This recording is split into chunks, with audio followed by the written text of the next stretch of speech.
गाना रिकॉर्डिंग जी मेरे दोस्तों, जोरदार धमाका आ गया। पुराने और नए सिंगर के लिए जोरदार ऑफर आ गया है। जिनका ऑफर के बारे में बताने का मेरा काम है। जिन लोगों को ऑफर पसंद आते हैं तो माँ सरस्वती रिकॉर्डिंग, आशिक नरेश, नए दिल्ली। जिनका मिलने का पता है IMP मानेसर बांसगांव। पुराने ट्रैक का है 500 रुपया, नए ट्रैक का है 1000 रुपया और नया ट्रैक बनवाने चाहता है तो 2500 रुपया है। आपको गाना हिट होने पर आपको कंपनी आपको सैलरी दिया जाएगा बांट के। आपको 2000 रुपया ऊपर से इनाम दिया जाएगा। और आपको गाना हिट हो गया तो आपको कंपनी पूरा जिंदगी भर वीडियो MP3 सब फ्री में आपको गवाएगा। ये कंपनी का वादा है। आप लोग जोरदार ऑफर धमाका को मजा उठाइए और मजा लीजिए। ये नए सिंगर के लिए है जोरदार धमाका। और कंपनी आपको रहने का व्यवस्था और खाना पानी जो जितना दिन लगेगा आपको गाना रिकॉर्डिंग करवाने का, उतना दिन कंपनी आपको खाना और पीना और सोना सब फ्री में है। मेरा चैनल का नाम है आशिक नरेश भोजपुरिया चैनल। मेरा YouTube पर भी सर्च कीजिएगा तो मेरा आ जाएगा चैनल। अभी नया स्टूडियो और नया चैनल मेरा बना है जी मेरे दोस्तों। और नया चैनल को आप मजा उठाइए। और मेरा नंबर दिया गया है पोस्टर पे, उस दोनों नंबर से आप मुझसे कांटेक्ट कर सकते हैं। फालतू का कोई मेरा नंबर कांटेक्ट ना करे।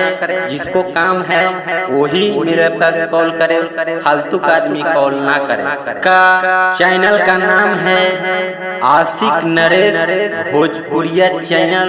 YouTube पर भी सर्च कीजिएगा तो मेरा चैनल आ जाएगा दोस्तों। धन्यवाद दोस्तों। गाना रिकॉर्डिंग हमके बोला के लेके गाची डीजे बोला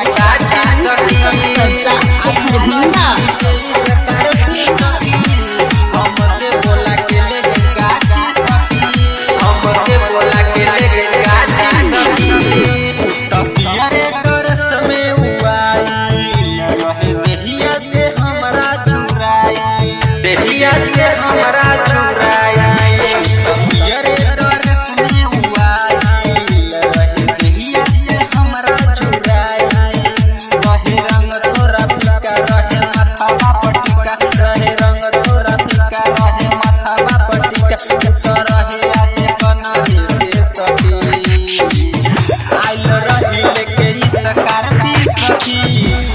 बोला के लेके गाची सखी आइल रही के कर पे सखी। हमके बोला के लेके गाची सखी। डीजे परसा अग्निवा।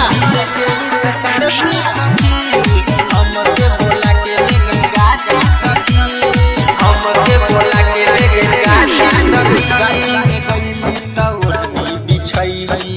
ओढ़नी बिछा के सखी सब कुछ कैली।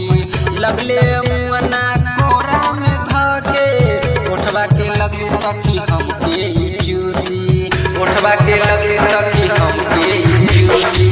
गाछी में गईली त सब कुछ कैली। ओढ़नी बिछा के सखी त वाला कैली। का कोई सखी हम लाजे के बतिया कोरा में सखी हमके लगली मोहिया खींचे लगले हमरा के खींचे लगले मोहिया में खींचे लगले हमरा के खींचे। हम नहीं रोका सकी आइल रही के करती सखी। हमके बोला के लेके गाची सखी आइल